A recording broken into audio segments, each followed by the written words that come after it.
Search Windows 2012 R2 ISO file. Click the first link, click 64-bit edition, and wait for it to be downloaded. Right-click Ubuntu, tap remove, then delete all files. To create new system, click the new icon, then type Windows Server 2012. Click the arrow in the ISO file, then others, then click the file that you downloaded, then click next. Click next, click the intended CPU, next, then finish. Go to settings, advanced, change disable to bidirectional, then start the system. Click next, install now, then wait for it. Select your operating system, next, accept the license, custom window, then wait for it to be downloaded.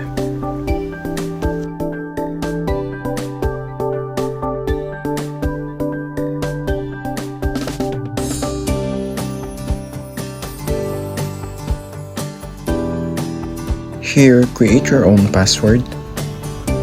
Enter your password and wait again. Configure this local server. Click computer name, click change, then provide your new computer name. Click OK, click restart now. Make sure your system updates are turned on. Then check your time and time zone if they're set correctly. Click Ethernet, click Detail, then take note of this. Now go to Properties, open IPv4, then put the IP address that you take note earlier.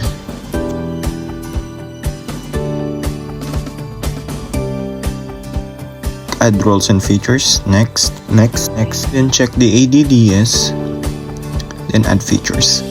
Next, check if there's group policy management, then next. Click install, then wait patiently. Click promote this server, add new forest, then provide a domain name. Enter a password. This is for a backup directory. Next.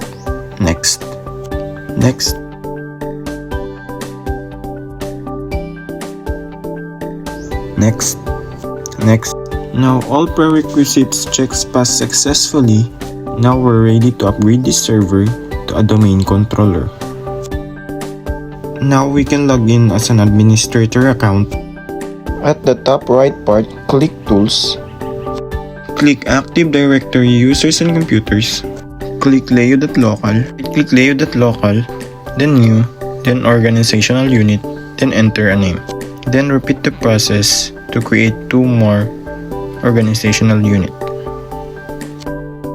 Click Headquarters, then right-click, then New, then Organizational Unit, then create a new computer headquarters. Then for the two organizational unit we created earlier, we create computer for each east and west. At the headquarters, create new group named Administrative, Accounting, and HR. In LA East, we created groups named Sales, Mechanics, and Management. Then create also those groups in LA West.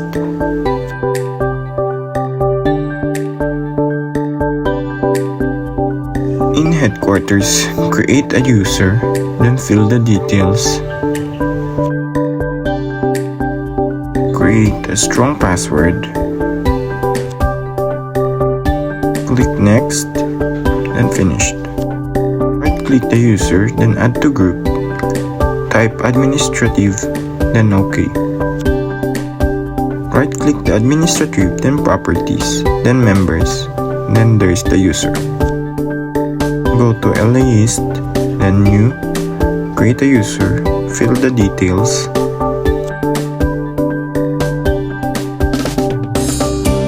Then create a strong password. Right-click the user, add to group, then type mechanic, then click the mechanic east, then OK. Next. Click tools, then group policy management. Click forest, then domain, then layout.local. Click Default Domain Policy. This comes built-in when you install Group Management Policy.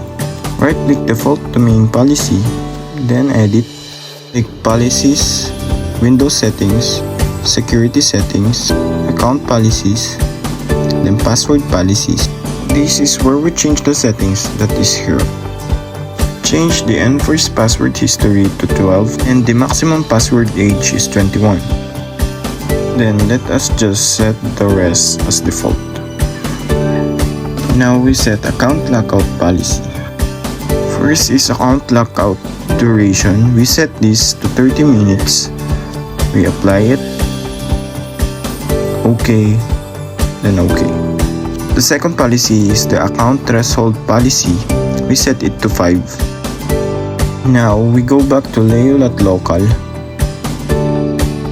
Click Headquarters, right click, then create a GPO. Then rename the GPO Screen Timeout. Click Screen Timeout. Right click, Edit. Under Computer Configuration, click Policies, Windows Settings, Local Policies, and then Security Options. Then under it, then find the Machine Inactivity Limit. Then set it to 300 seconds. Now we go back to Screen Timeout, then click Settings. Then go to Scope. Then remove the authenticated users. Click Add, then type Accounting. And click Check Names, then OK. And we're done. Click File and Storage. Go to Shares. Right click, then New Share. Next. Specify share name.